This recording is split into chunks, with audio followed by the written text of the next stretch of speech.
स्वाध्याय इयत्ता 8वी विषय मराठी कविता 6वी असा रंगारी श्रावण। प्रश्न पहिला, खालील चौकटी पूर्ण करा। कवीने श्रावण महिन्याला दिलेली नावे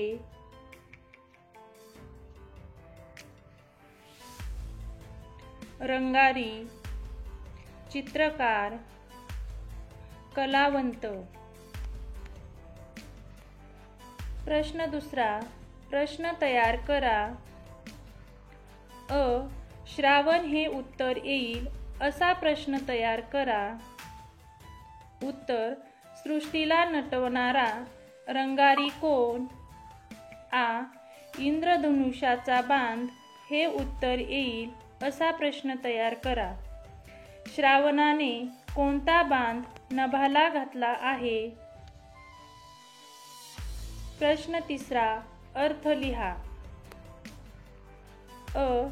रंगारी, रंग देण्याचे काम करणारा। सृष्टी, निसर्ग। झुला, झोका। खेळगा, खेळगडी। प्रश्न चौथा, आकृती पूर्ण करा। श्रावण महिन्याची विविध रूपे।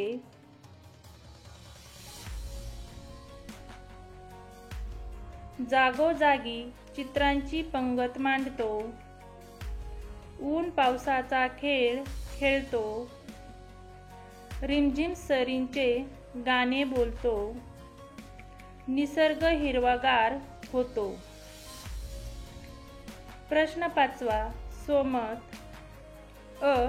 जागोजागी चित्रांची त्यानं मांडली पंगत या ओळीतील कवीची कल्पना तुमच्या शब्दात स्पष्ट करा। कवी ऐश्वर्या पाटेकर यांच्या असा रंगारी श्रावण या कवितेत श्रावण महिन्याच्या मनमोहक रूपाचे वर्णन केलेले आहे। आषाढ महिन्यानंतर श्रावणाचे सुंदर रूप आपल्याला पाहायला मिळते। कधी आभाळ मेघांनी झाकून जाते तर कधी लखलखीत ऊन पडते। श्रावणातील बरसणाऱ्या पावसामुळे डोंगर हिरवेगार होतात। आकाशात इंद्रधनुष्य फुलते दरी, डोंगर, ओढे, आकाश या ठिकाणी निसर्गाची विविध रूपं पाहायला मिळतात।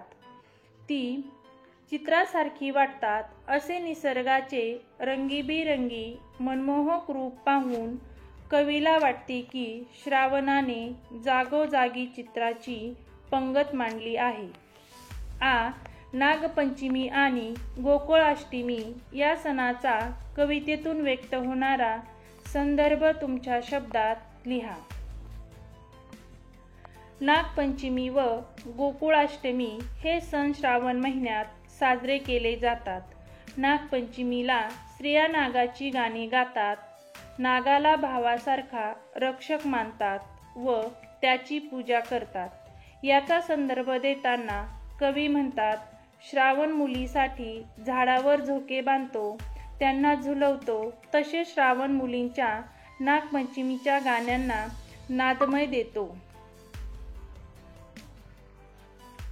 गोकुळाष्टमीला मुले गोविंदा रे गोपाळा असे म्हणतात, गोपाळकाला खेळतात। याचा संदर्भ देताना कवी म्हणतात, श्रावण मुलामध्ये खेळण्यासाठी खेळगाव होते, मुलांसोबत दहीहंडीचा खेळ खेळतो, त्यामुळे आजूबाजूचे वातावरण गोकुळमय होऊन जाते। कवितेतून व्यक्त झालेला रंगारी श्रावण तुम्हाला का आवडला ते तुमच्या शब्दात सांगा। कवी ऐश्वर्या पाटेकर यांच्या असा रंगारी श्रावण या कवितेत श्रावण महिन्याच्या मनमोहक रूपाचे वर्णन केलेले आहे। श्रावणात डोंगर हिरवेगार होतात, ऊन पावसाचा खेळ चालू असतो, आकाशात इंद्रधनुष्य पाहायला मिळतात, रानावनात रंगीबेरंगी फुले उमललेली असतात. निसर्गातील विविध रूपे चित्रासारखी वाटतात. तसेच या काळात अनेक सण येतात, त्यामुळे आनंदाला उधाण आलेले असते. नागपंचमीला झोके खेळणाऱ्या मुलींच्या गाण्यांना श्रावण नादमय देतो. गोकुळाष्टमीला गोविंदा रे गोपाळा असे म्हणत दहीहंडीच्या खेळात लहान मुलांसोबत श्रावण सामील होतो. असा हा कवितेतून व्यक्त होणारा रंगारी श्रावण मला खूप आवडतो. खेळूया शब्दांशी. कवितेतील यमक जुळणाऱ्या शब्दांच्या जोड्या लिहा. 1. नदीशी, झाडांशी. 2. लाजऱ्या, साजऱ्या. 3. झाडाला, गाण्याला. 4. बांधतो, लपतो. झोका व झाड या दोघांमधील संवादाची कल्पना करून संवाद लेखन करा.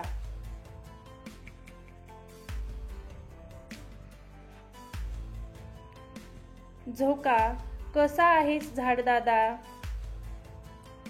झाड: अरे झोका, मी बरा आहे, पण आता वय झाले माझे. झोका: हो, पण आम्ही येतो ना नेहमी तुला भेटायला.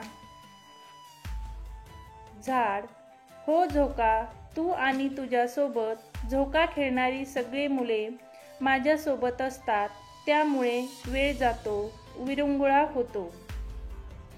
झोका: हो, पण तू आहेस म्हणून आम्ही सर्व झोका खेळण्याचा मनमुराद आनंद लुटतो.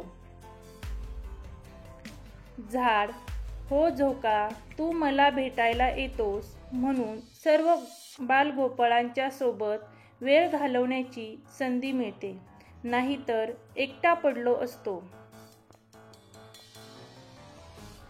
झोका: नाही नाही झाडदादा, तुला एकटे कसे पडू देणार, तू आयुष्यभर आमची साथ देत आहेस. झाड: धन्यवाद झोका, असाच आपण नेहमी भेटत राहू आणि आनंदाची देवाणघेवाण करत राहू. झोका: हो झाडदादा, तुझे म्हणणे 100% खरे आहे. आपण जन्मच आनंद देण्याघेण्यासाठी झाला आहे.